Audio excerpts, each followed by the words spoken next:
Good evening. I'd like to call the Monday, September 11th meeting of the Board of Selectmen to order.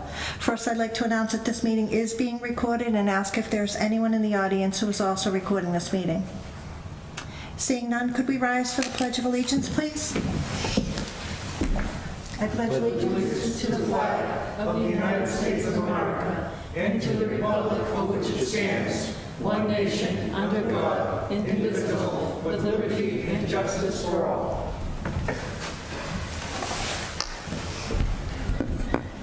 Before we go into the agenda, I would be remiss if I didn't acknowledge the significance of today. It was 16 years ago that terrorists attacked our country. So many lives were lost. I'd like to take a moment of silence to remember all those who lost their lives, and please keep in your prayers our public safety officials who did such incredible work on that day.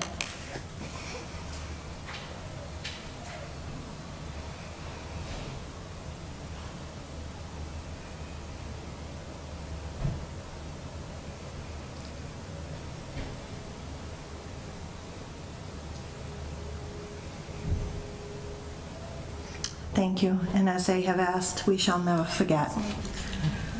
Is there anyone signed up? No. There's no one signed up for public comment. Is it 7:05? Our first is for 7:05. 70 what? 7:01. So let's see, we can move something up that doesn't have a time. How about 4A, the police chief recommendation? Okay, well, is there a motion to move up 4A, the police chief recommendation? So moved. Second. All those in favor? Aye. Any opposed? So voted. So 4A is just the chief's recommendation. We've been asked early about hours for trick-or-treat, so the chief has sent his memo. I am recommending that the hours for trick-or-treat be between the hours of 5 p.m. and 8 p.m. this year. Is there a motion to accept the chief's recommendation? So moved. Is there a second? Second. Any discussion? All those in favor? Aye. Any opposed? So voted. Just let me know when it's 7:05. Is there a motion to move up 4C? So moved. Second. Any discussion? All those in favor? Aye. Any opposed? So voted. In your packet under 4C, we have a letter, a citizen's petition from the residents at Winbrook Acres asking for a traffic study. This is on Route 20, so is there a motion to forward this petition to Mass DOT, District 3? So moved. Is there a second? Second. Any discussion? All those in favor? Aye. Any opposed? So voted.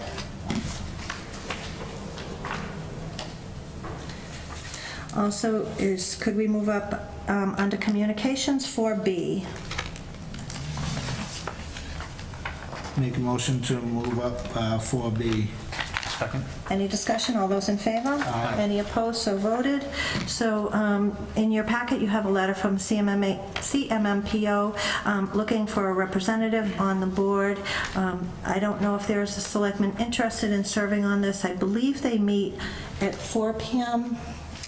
At CMRPC on either Wednesdays or Thursdays. I don't know people's availabilities, but if anyone is interested, if they could send their interest to Sharon, and we'll forward those to CMMPO. Is there any other discussion on that? No. Any questions? Thank you. Are we there? You have 1 minute. Okay. Do you want to do maybe gift acceptances? Those are... Okay, we have 1 minute to 7:05.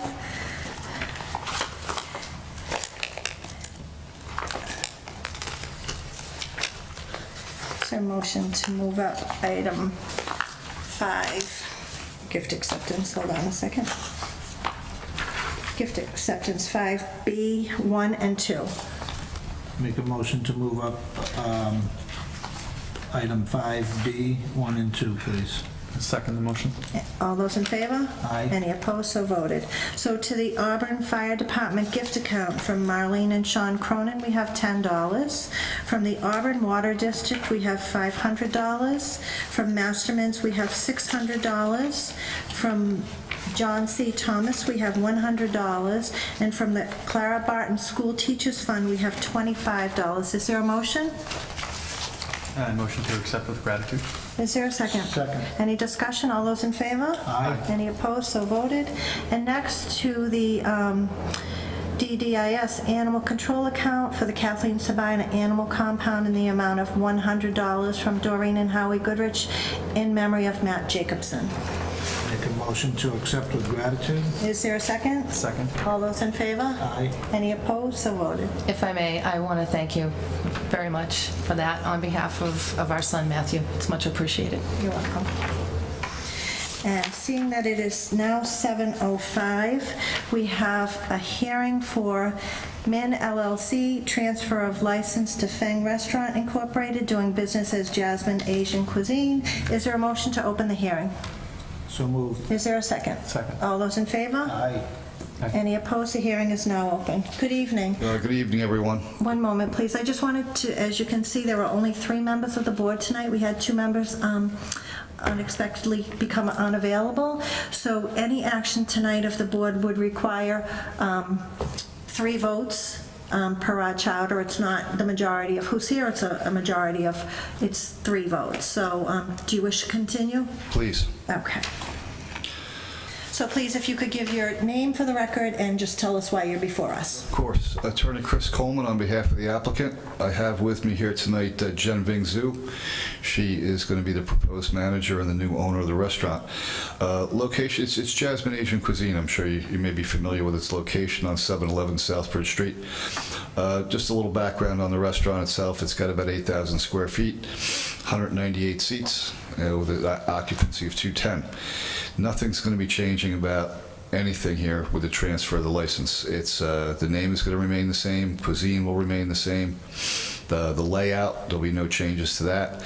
Hours of operation will remain the same. Just for the record, the hours of operation are Monday through Saturday, 11 a.m. to 1 a.m., and on Sunday, 12 noon to 1 a.m. The new manager, Jen Ving Zhu, is got excellent restaurant experience. In fact, she's been the assistant manager there since 2009. Knows the restaurant operation well, very well versed in the alcohol laws of the Commonwealth and for the town. She is a U.S. citizen. She has had her TIPS training, so we don't anticipate a very smooth transition if approved. Be happy to answer any questions. Thank you. Do members have any questions? Mr. Berkey? Is a lot of the staff also going to remain the same? Yes. And they've been tip certified and... Yeah, we've talked to her about the importance of tip trainings for all the staff. They do that on a semi-regular basis. They bring them in, so the ones that are there, they've had training already. Then they'll continue to have training. So mine isn't so much a question as just a comment that the license renewals will be going out shortly. They renew at the end of the month. I just ask that any managers really familiarize themselves and read through all of the conditions on your license. I think that over the past few years, we've had license holders who may not understand all of the conditions of their license. So I would just ask that the new manager be sure that she make herself familiar with all the conditions on the license. So if there's any additional permits or anything, any additional licenses connected with your liquor license, that you come to this board. It's better to ask for approval and ask for forgiveness. We'll review them with her. Thank you. If there's nothing further, is there a motion to close the hearing? I'll make a motion to close the hearing. Is there a second? Second. All those in favor? Aye. Any opposed? The hearing is now closed. Is there a motion regarding the application? I'll make a motion to approve the transfer of license to Feng Restaurant Incorporated, DBA Jasmine Asian Cuisine, 711 Southbridge Street, Auburn, Mass. Is there a second? I'll second the motion. Any discussion under the motion? All those in favor? Aye. Any opposed? So voted. Good luck in your new position. Thank you all. Thank you. The next item we have is Fidelity Wellness Center Incorporated, and it's a request for a letter of support or non-opposition for proposed RMD dispensary facility at 435 Washington Street. Is there a representative who's going to speak on this? Good evening and welcome. Good evening. So you heard my last comments that we're down members of the board, so you would need support from all 3 members. So it is your decision whether you want to move forward tonight or if you want to hold this for the next meeting. We've discussed it amongst ourselves here after Julie you just give Jacobson your name for informed the us. record? Excuse me? Could you just give your name for the record, please? Eugene McCain. Thank you. And we've decided that it would probably be better for the board if we came back in 2 weeks and you had your full board here for discussion, for a full discussion. Okay. Thank you so much. So is there a motion to continue this to the next meeting? So moved. Is there a second? I'll second. All those in favor? Aye. Any opposed, so voted. Thank you all for being here, and if we Thank you had very known much. earlier, we would have let you know, but things happen with board members, so... We completely understand, Okay. and we appreciate. Thank you, and we look forward to the presentation in 2 weeks. Thank you.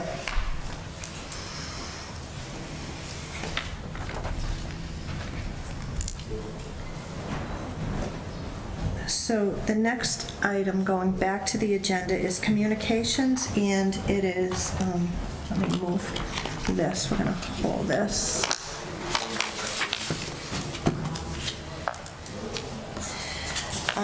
It is the excerpts from notification packages for the Chapter 40B comprehensive permit eligibility project applications for Mary D. Stone and Julia Bancroft. Ms. Jacobson, if you could just give us a quick summary of what Certainly, happy this to. is.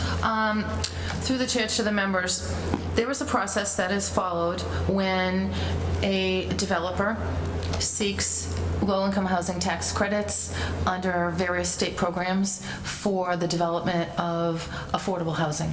And in this specific case, as you know, we selected a developer, Penrose Properties LLC, to be the preferred developer for the redevelopment of 2 school properties, the Mary D. Stone and the Julia Bancroft property. And both of those proposals were for senior affordable housing for age 55 and over, and each building was for 55 units with 47 units of affordable housing and 8 units of market rate, again, all for seniors. The process that has to be followed by the developer now to apply for these low-income housing tax credits to get into the queue, so to speak, at the state level, is you have to put in the copy of what you have in front of you, which is the Chapter 40B Comprehensive Permit Project Eligibility Application. This is a preliminary step that the developer submits, and you've seen, I believe, every page of this, but for maybe some of the background information on some of their subcontractors. The plan is exactly what we saw when they bid on the project and what we voted to support.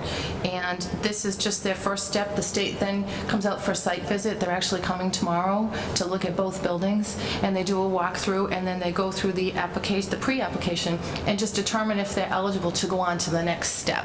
So under the guidelines, the town has 30 days to submit any written comments. So if the board would like to vote to have me send a letter or include the board's support for this, if that's what you choose, I would include that in the comments that come from town administration. This is just comments as to whether we want to see it proceed, and obviously this is a priority for the town to get this housing in place for our seniors. So from a town administration, we do want to see it proceed, and we're hoping to deliver some positive comments to the state on that. And if the board again would like to either take a vote, and I can put that in the letter, or if the board just wants to defer it to town administration, we'll take care of it. Thank you. Well, I can speak to this for myself.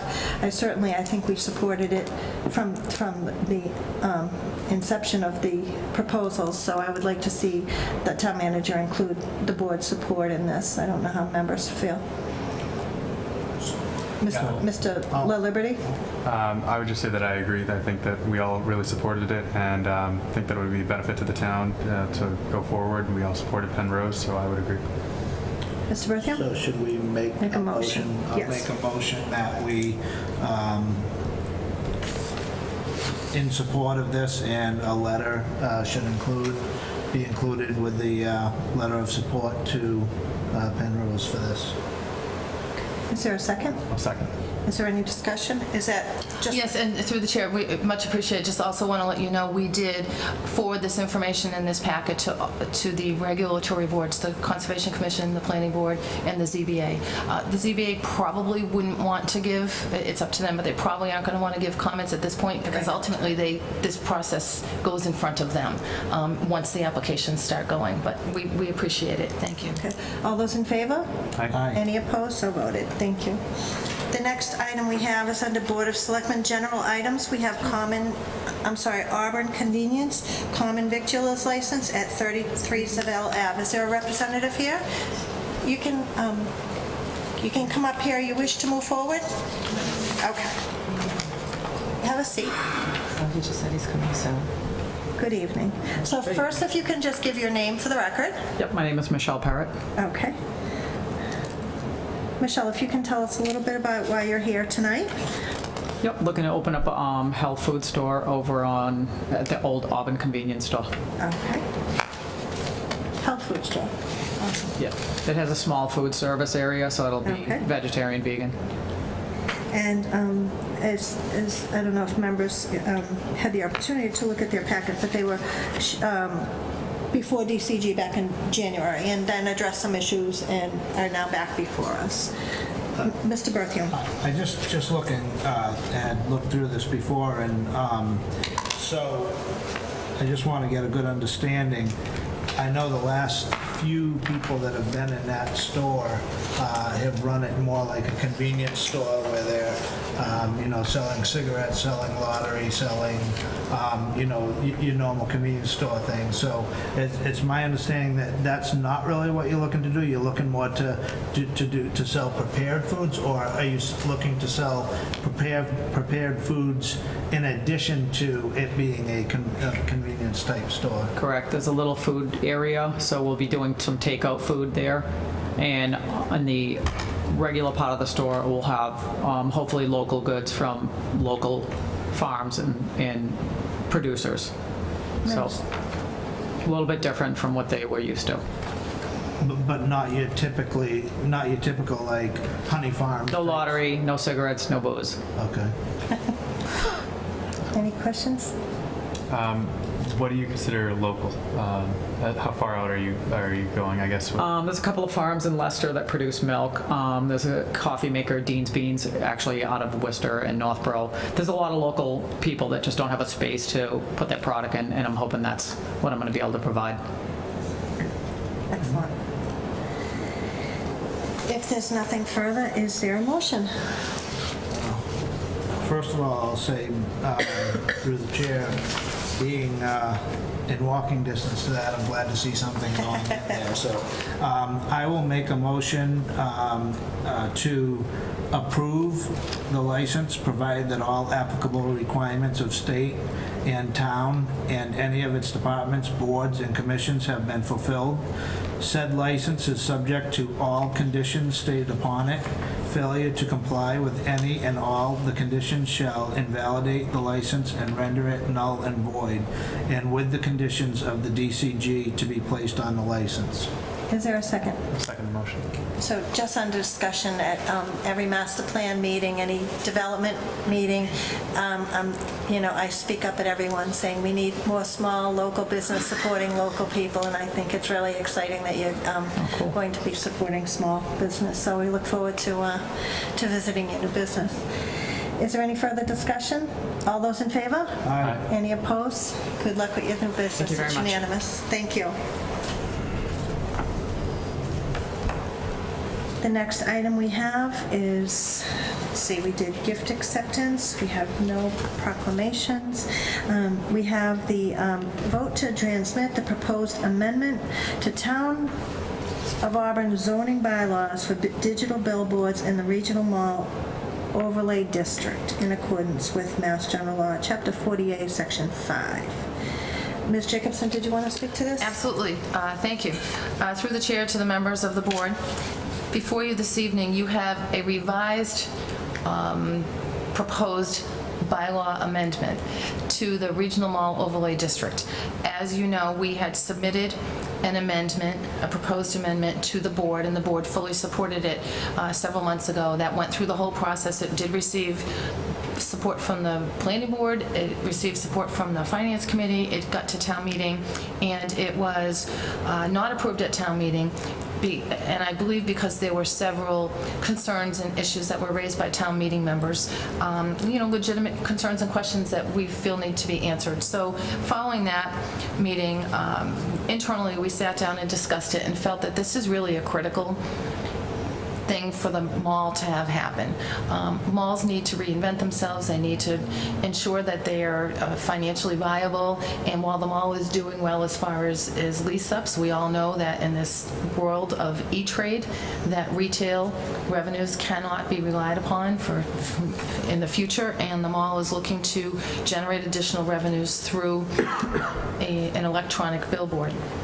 I would also say that this is not your typical billboard, and it's not like any billboard that you've seen in Auburn. It's very different technology. It's very cutting art, state-of-the-art technology, and you cannot see it from certain angles as you drive around. It will be visible only from certain degrees on the highway, on the Mass Pike, and not from other places. We've done a lot of tests and we had a lot of data to show, but we take responsibility. We didn't, at town administration, we didn't present it to make the town meeting members understand it or be comfortable with it. So we wanted to go back and look at some of the comments that they had made and incorporate those comments and try to address their concerns through some revisions to that. So I want to say that here this evening is attorney Bob Longden, who we have been working very closely with, and he and his team have been great in working with us and identifying and acknowledging the concerns that town meeting members had.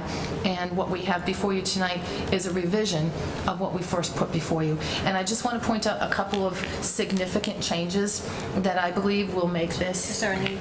I mean, we're happy to welcome him up. Would you like to come up and sit in case I need any help? Attorney Longden? Please, Yeah, right up here. is perfect. Thank you. Thank you. And welcome.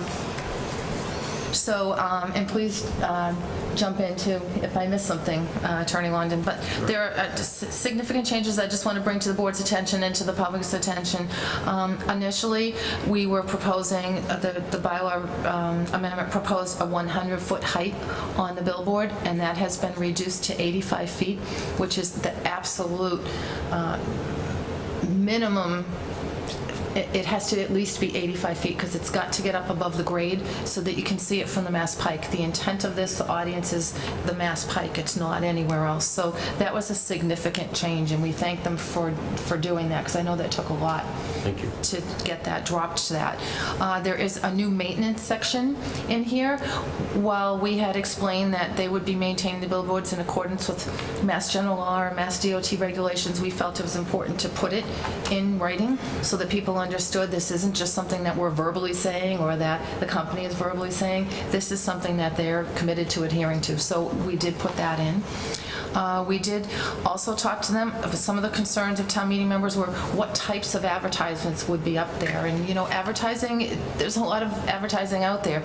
And the company agreed that there would be no use of the billboards to promote or advertise marijuana products, tobacco products, or any adult entertainment products, because those seem to be the concerns at town meeting. So that was also appears in the new proposed bylaw. There is also a new section in there that requires a surety or bond not to exceed 150% of the cost of removal, because there had been some concerns expressed as to what happens if the company goes under or the mall just were to shutter, and we don't want to have these billboards there, and how would they maintained?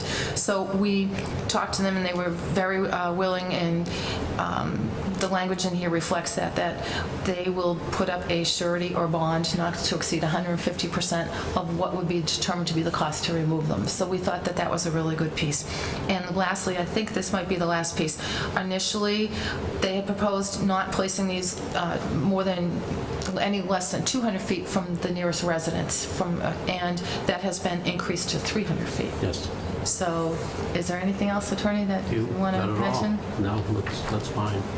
Well, we appreciate the opportunity to be able to address some of the concerns that were raised at the town meeting. We think that this proposed revised amendment clarifies those issues, makes it clear exactly what is going to happen as far as this facility is concerned, and I think will address concerns that were raised by town meeting members. Excellent. Also, it's,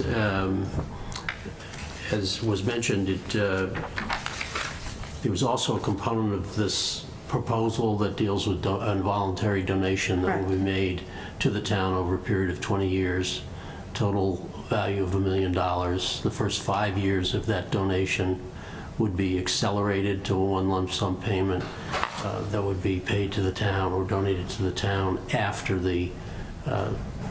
if the town approves this, and if in fact all the rest of the permits necessary for the construction of the signs are granted. Of course.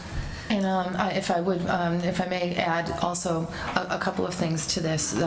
This is very important to the mall. I want to point out the mall is our #1 taxpayer, and the next highest taxpayer, and the #2 taxpayer, only pays 30% of the taxes that the #1 does. This is a major economic generator for the town.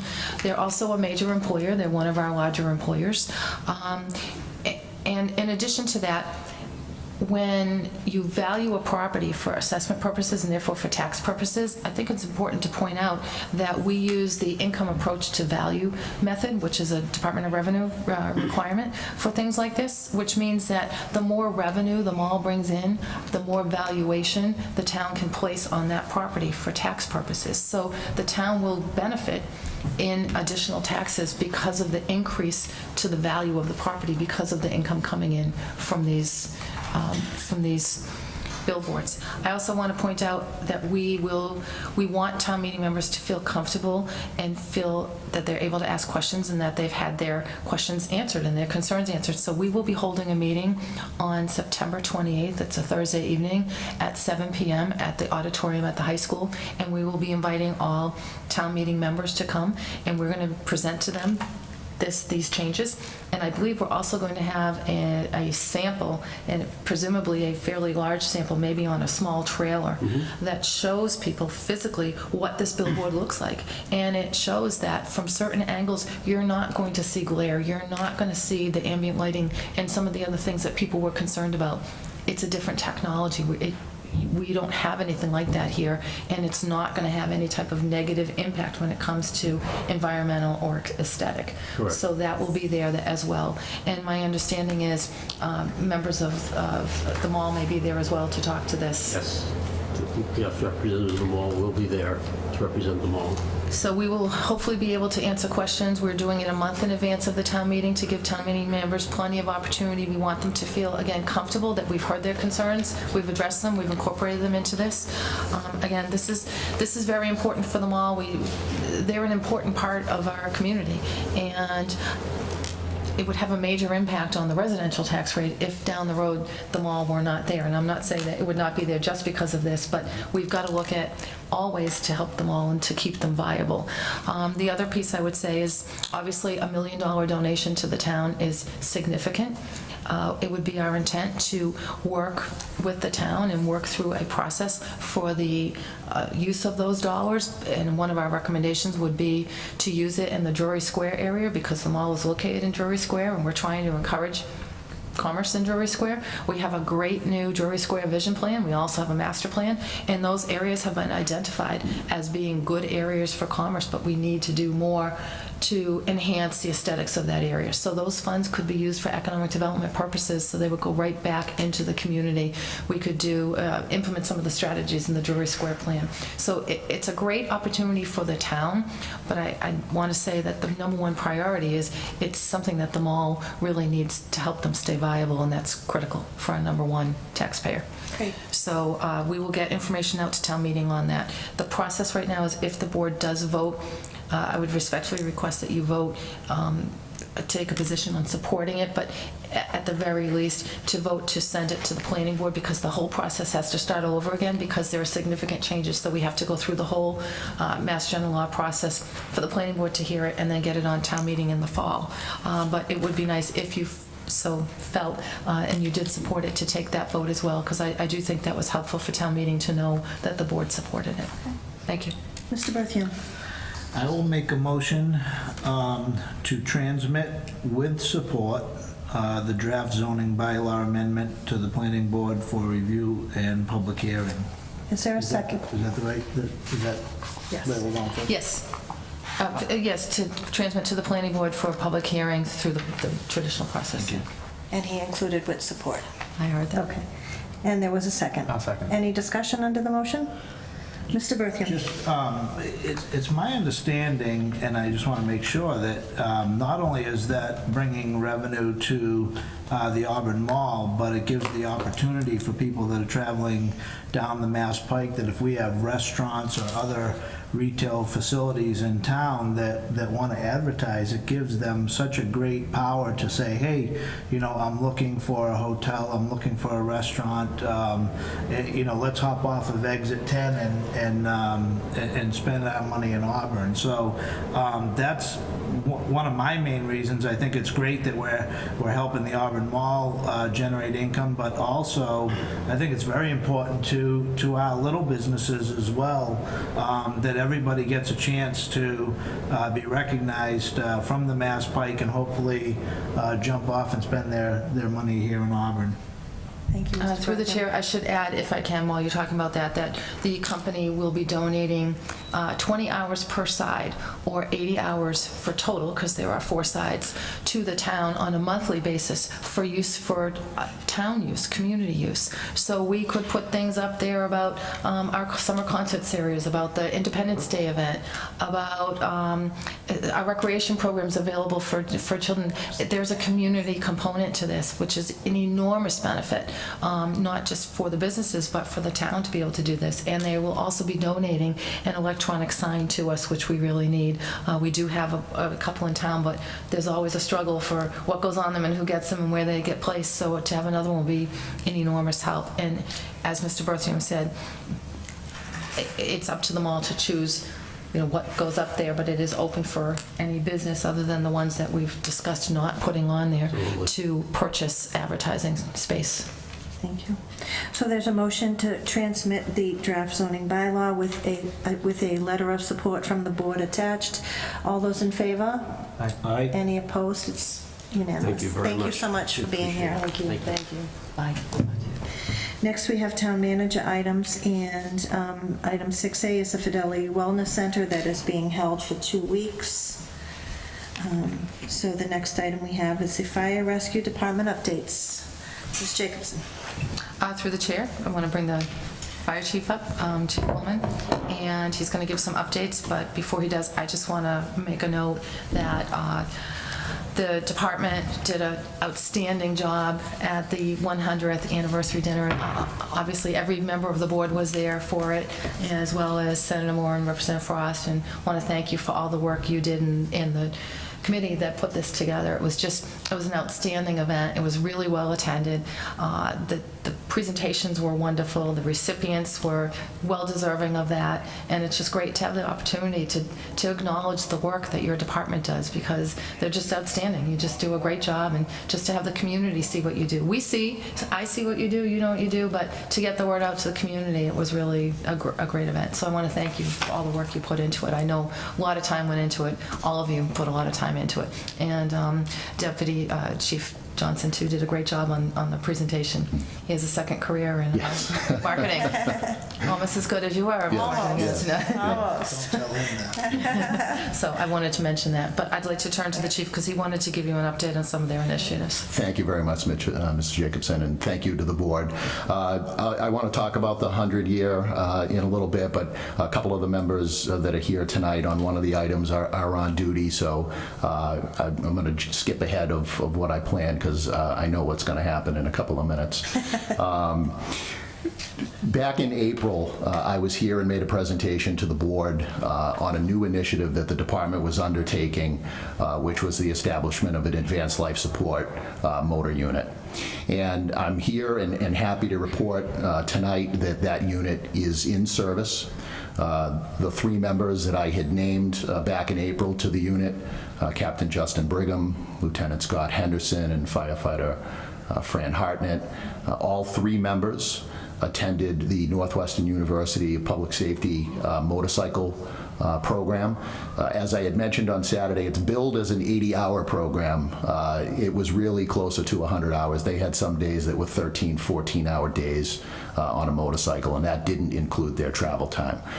So these men put a tremendous amount of time and effort. If you ask them, they will tell you that this was the hardest training program that they have ever had to complete in their careers, both physically and mentally. It was a very grueling program, but all three graduated. There is a 25 to 30% fail rate in this program, and I am so thrilled and pleased and excited that they were able to pass. I knew they would, but I'm happy to be here tonight to report that they did. As I had mentioned in April, this was a volunteer assignment. These gentlemen stepped up, wanted to be part of the unit for no compensation. They went through that close to 100-hour training on their own time.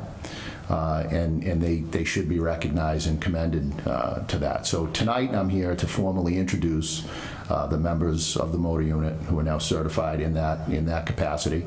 Lieutenant Henderson was actually out on the unit's first mission yesterday in the town of Westboro. We have a few more missions coming up with Semlec, and then we'll be doing a mission here in Auburn coming up for the Klepto 5K, which is a detail that we normally do with an ambulance, but this year it'll be assigned to the motor.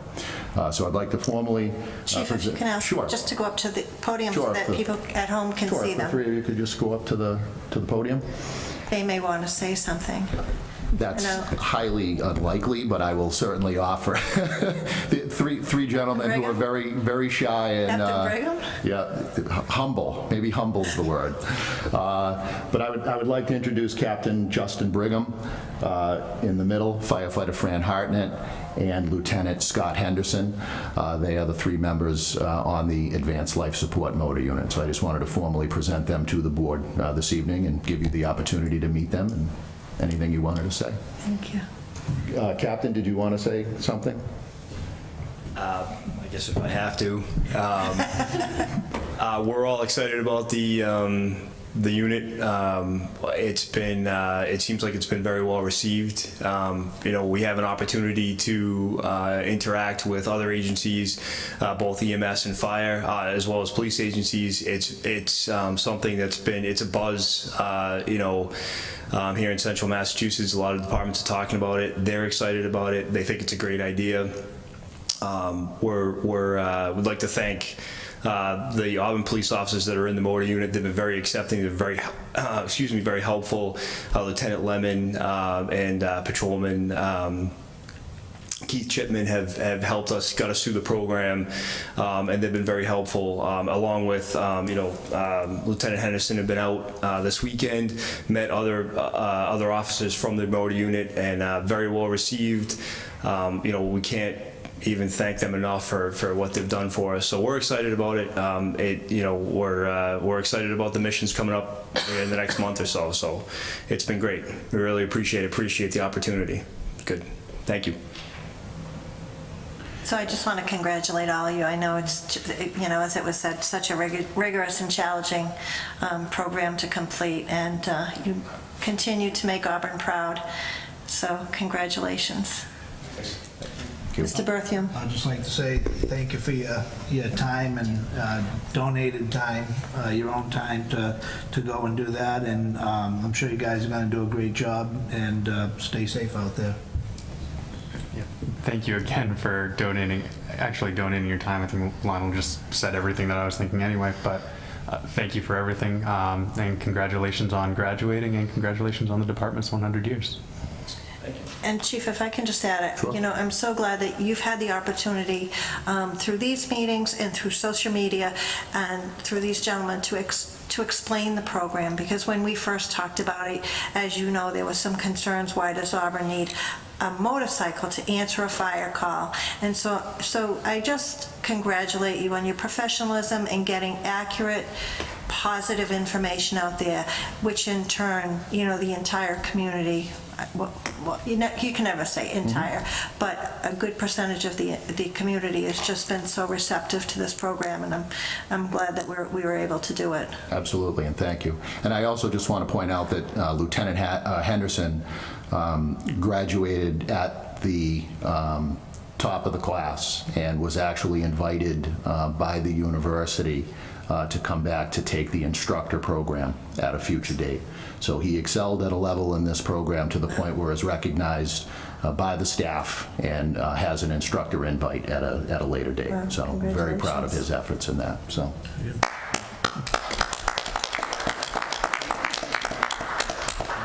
Thank you, gentlemen. Madam Chair, the other thing that I just wanted to mention is, as the town manager had mentioned, this past Saturday we celebrated our 100-year anniversary. Today is actually our birthday. September 11th, 1917, the department was formally organized as a fire department. And like I mentioned at the event on Saturday, there have been so many things over the last 100 years that have changed in the fire service as far as the delivery, the technology. There have just been so many changes. But in my heart of hearts, in the research that I've done and just having the opportunity to talk to some of the people that have been around, from the 60s, or the early 50s and the 60s, I've had an opportunity to talk with these folks over the years. And the one thing that I think it's safe to say is that even with all the technological changes and advances that the profession has had, the one thing that has maintained true over the last 100 years is this department's commitment to the community and making sure that we deliver exceptional service to the people that we serve each and every day. That's the one thing that hasn't changed, and that's the one thing that, as the chief, I look forward to continuing, certainly in my tenure, but I also believe that when I'm long gone from the Auburn Fire Rescue Department, 100 years from now, we're still going to be talking about the exceptional and professional service that our department delivers. So I want to thank this board, I want to thank the Finance Committee, town meeting members, all of those who support our endeavors, town administration on a daily basis, that really allows us to do what it is that we're requested to do. And without the support of your board and the Finance Committee and the town meeting members, that exceptional service that we talk about wouldn't be possible. So it's not just our organization, it's a community as a whole that makes this department great. And that's not lost on anyone, certainly not me, and certainly not our organization. I brought the proclamation that you gave. I want to thank the board for giving us this proclamation. It certainly means a lot to the department, and the presence of all of the board members, including the town manager on Saturday night, was certainly recognized and appreciated by all of the department members, so we want to thank you for that. Thank you. Chief, if I can just make one comment about Saturday evening, having, gotten there early and stayed through the evening. The room was filled with current firefighters and past firefighters, but what I noticed was, what stood out was the mutual respect amongst both groups. The respect that the retired firefighters had for the work that today's firefighter is doing, and the respect that today's firefighter on the department today showed to the retired firefighters who laid the foundation. Mm-hmm. And it was just such a sense of camaraderie in that room Saturday evening, and it speaks so much to the department. And as was said, the 6 chiefs who have led this department, and the stability that they continue to show with this department. So thank you. Couldn't have said it better. Thank you. Thank you. The last thing that I just wanted to brief the board on is, and the town manager talks about it all the time, she sits on the Homeland Security Council for Central Mass, and we have a tremendous amount of grant opportunities and training and equipment that comes to the town of Auburn, because of the initiatives of the manager and others like her that drive a lot of money into public safety from Homeland Security. As you are aware, the department participates in both a regional technical rescue and a regional dive team in Mass Fire District 7. This weekend, 6 members from our department who are assigned to the District 7 Technical Rescue Team will be participating in a joint exercise at Joint Base Cape Cod. The official name of the event is the Statewide Collapse Operations Response Exercise. And it's a 72-hour mobilization. I told you it was going to happen. A 72-hour mobilization event that focuses around structural collapse. So when the event kicks off on 9/14, it will run continuously for 72 hours straight. And the purpose of this exercise is to test the statewide capabilities of the 5 separate technical rescue teams around the state and our ability to come together and continually operate uninterrupted for a 72-hour period. So the District 7 team has actually been paired up with the Boston Fire Department, and we're going to be working a 12-hour operational period in the overnight hours from 6 p.m. on Saturday for a 12 operational period into 6 a.m. on Sunday. So we have 6 members from Auburn that will be going out. There are a total of 47 members from the District 7 Tech Rescue Team that are going out. And then, again, paired up with Boston, there'll be close to 100 members working in our operational period. So it's a great, this is the third in a series of 5 exercises that were funded by Homeland Security, all with the design to test the interoperability of the Department of Fire Services, MEMA, the fire service organizations, state hazmat teams, and there'll also be 350 National Guardsmen there as well. So there'll be close to 700 responders working over the period of this 72 hours. So I just wanted to bring it to the board's attention that this is something that we are participating in. It's something, again, that I said on Saturday night. Now more than ever, local fire departments, local municipalities are being recognized as critical infrastructure to federal disaster, state and national disaster. We're seeing that with the devastation in Texas. We're about to see it once sort of the dust settles in Florida. And these types of exercises that we're preparing for or training down at Joint Base Cape, that's the function of these missions. So more than ever, our local fire department, I think it's being highlighted, I think, more today with things that are going on, that we are part of a more global plan. And really part of the fabric and the critical infrastructure of the local, the state, but and the federal government. Thank you, Chief. Thank you. Thank you. Okay. Excellent. Thank you so Thank much. you for Thank coming. you. Have a great night. Thank you. There are no Board of Selectmen member items. There's no public comment. We have the minutes of August 21st, 2017, and September 6th, 2017. Are there any corrections or omissions? Seeing none, the chair will accept them as written. If there's nothing else before the board, Ms. Jacobson, did you have anything else? I do not. I will entertain a motion. Motion to adjourn. Second. All those in favor? Aye. Any opposed? We are adjourned.